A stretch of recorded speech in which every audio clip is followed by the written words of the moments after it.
Hi everyone, welcome back to Roy Reads Anything, my booktube channel, or should you almost say our booktube channel, because you often get interjections from Dr. Jenny, who, for the avoidance of doubt, is my wife Jenny, but I couldn't really call her wife Jenny, so we call her Dr. Jenny. Yes.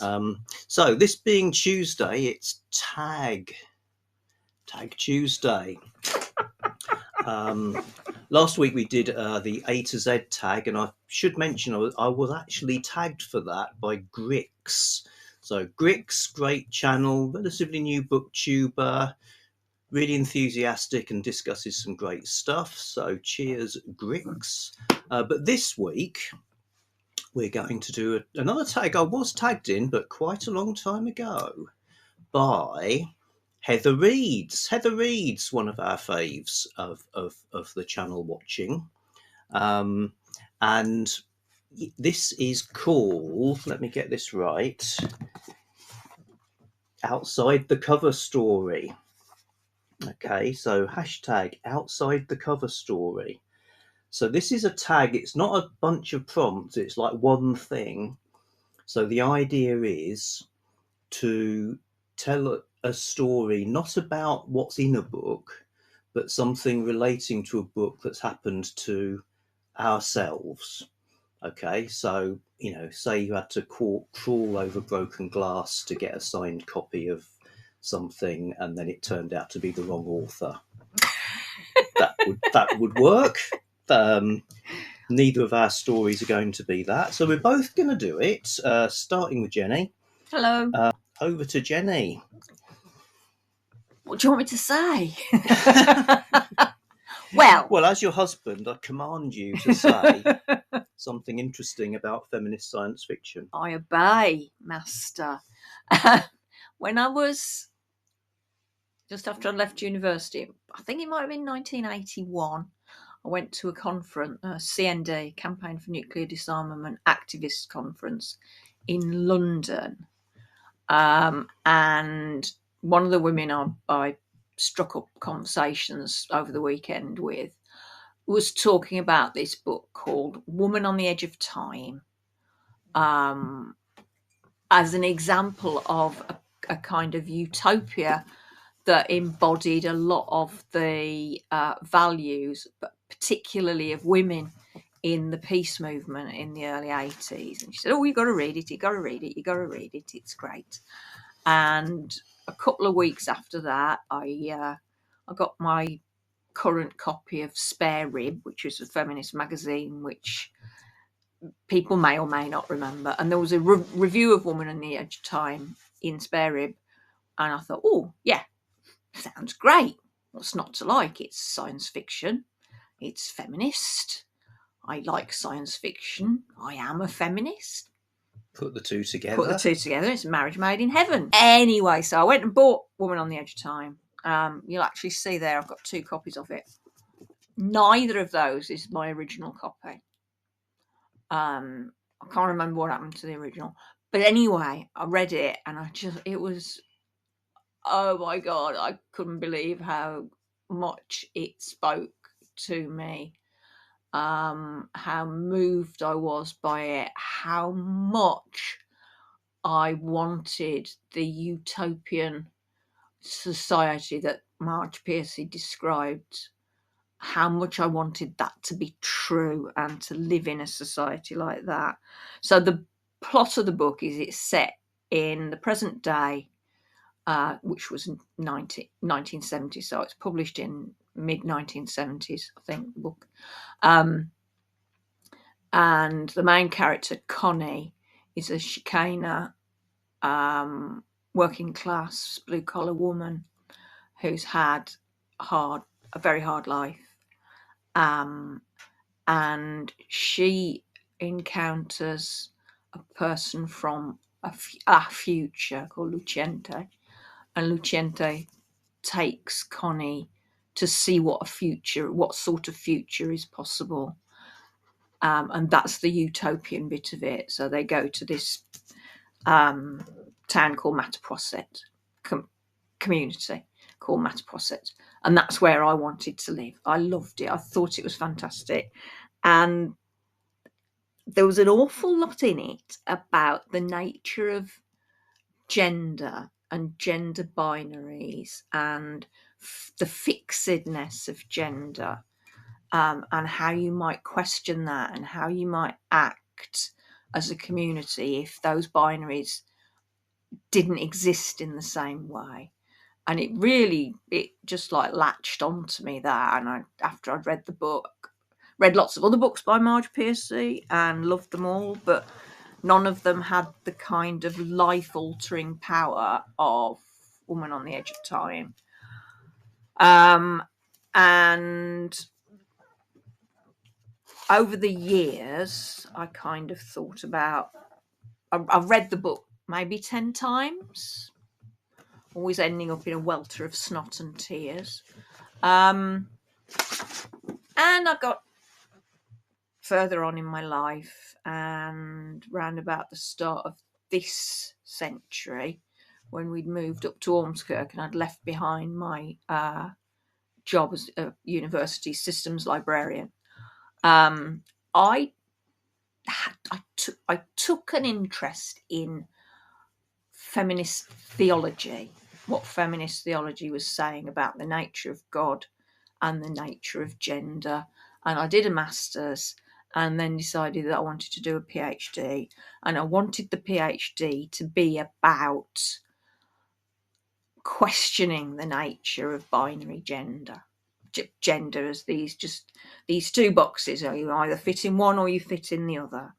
And your whole life's determined by which box you're going to sit in. And that questioning of gender, that directly came from reading Woman on the Edge of Time in the 80s. So 80s, 90s, 2000s, 30 years thereabouts of thinking about the nature of gender, what it might mean if you thought about it differently, and specifically in terms of theology, what it might mean if you thought about, if you're thinking about human gender differently, had some impact on how you might think about the nature of God, which is indescribable, but you try to describe it anyway. So yes, I did my PhD, which is why I'm Dr. Jenny. I read Woman on the Edge of Time and time again. Through reading Marge Piercy's stuff, I discovered that she was also a poet, and I bought several of her books of poetry. The most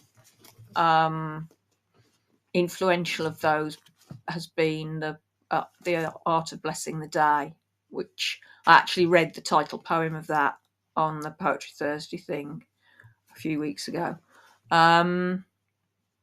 So yeah, Marge Piercy, Woman on the Edge of Time, changed my life. Changed my life. Hugely for the better. Of the great things I've done with my life, number 1 was marrying Roy. Number 2 was finishing my PhD. Number 3 has been learning to paint. And number 4 has been taking poetry writing seriously. And the second and fourth of those things are directly attributable to Marge Piercy. I will now take questions from the floor.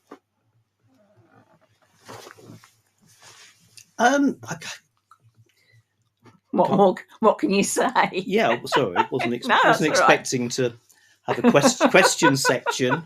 I just thought, So for people who think, oh, Marge Piercy to read, then would you recommend Woman at the Edge of Time as a starting point? It depends. Woman on the Edge of Time is a good one to start with if you want to see what a feminist writer does with a science fictional idea. She's only written 2 books of science fiction, Woman on the Edge and Body of Glass, which is also known as He, She and It. But no, I mean, her stuff is really wide scale. So there's sort of semi-autobiographical stuff. There's historical stuff. So she wrote City of Darkness, City of Light, which is about the French Revolution.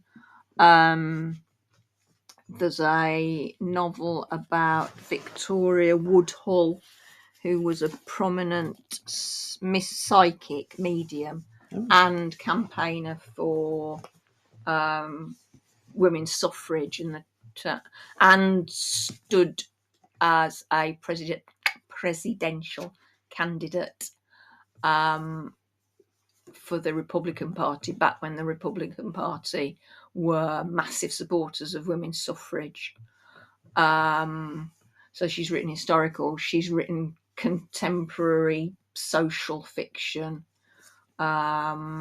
She's written Braided Lives, that one, which is one of my favourites. That's a kind of semi-autobiographical account of being a woman at university in the 40s, which I can't ever read enough. I just think it's magnificent. Evidently, looking at the state of the book. That's the second copy I've had.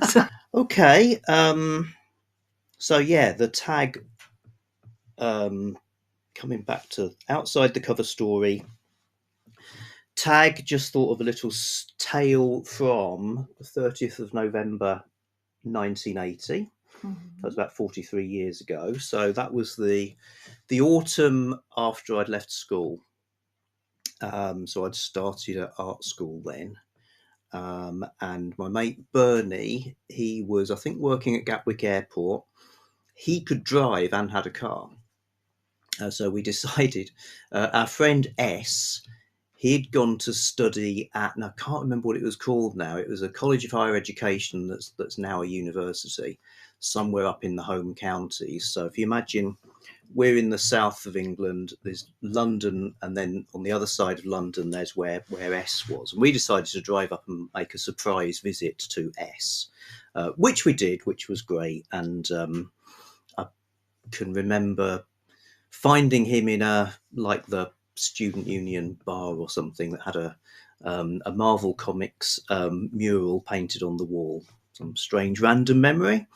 So we stayed there and messed about, and next day we were driving back. So that was a Sunday. And in those days, there wasn't a big motorway going out around the outside of London. So you either had to go through London, which obviously is perilous, or take a long way round and just work your way down through the countryside, basically. And we were doing that. We were driving along, and on the car radio, there was a play, actually a repeat of the Monday play of that week, which was Slaves of Solitude, or an adaptation of a novel called Slaves of Solitude by Patrick Hamilton. So we were listening to this. I'll read you a plot summary that's not too spoilery. Novel is set in 1943 in the fictional town of Thames Lockton, based on Henley-on-Thames. Largely follows the experiences of Miss Roach, who lives in the Rosamond Tea Rooms, a guest house, having left London during the Blitz. Also residing at the guest house are Mr. Thwaites, described as the president in hell, Miss Steele, Miss Barrett, both aging spinsters, and Mr. Prest, a retired comedian. Classic Patrick Hamilton, I now know, characters, kind of poignant, but also sort of slightly grotesque. Miss Roach works at a publishing firm in London. Blah, blah, blah. She's oppressed by Mr. Thwaites, who takes every opportunity to mock her at meal times. So there's this kind of fraught sort of social setup, and then the sort of inciting incident. 2 American servicemen appear at dinner. Miss Roach becomes romantically involved with one of them, beginning a relationship centred on the local pub, which I seem to remember is called something slightly sinister, like the Dragon. And then it turns into a kind of emotional struggle kind of thing. So we were fascinated. We were listening to this play and really enjoying it. But two things. One is we hadn't really paid much attention when it started, so did not remember the name of the author or really the title, just that it had Of Solitude in the title. And because of the vagaries of radio signal and driving through woodlands or things like that, we didn't hear the end. So it was like, what happened? What happened to Miss Roach? So I, over a long period of time, pre-internet, you couldn't just Google vague plot ideas and get the answer. I searched for this book, and the only way I could do it was to look through all of the books in a library by title. And I thought it was called Sons of Solitude, which I think might be another book altogether. And I looked and looked, and I've done the whole library now. Because, the books being alphabetical by author means you've got to look at every single fiction shelf. And eventually I found it, Slaves of Solitude, and it's Patrick Hamilton. And read it and found out the ending, and really enjoyed it. And I've read a whole bunch of other Patrick Hamilton since. Darkly funny, often tragic, but like really compelling. Books like Hangover Square, fantastic. And it turned out he lived near us. I mean, he was dead by then, but he actually lived in Hove, and memorably described the West Pier as us being like a sex battleship.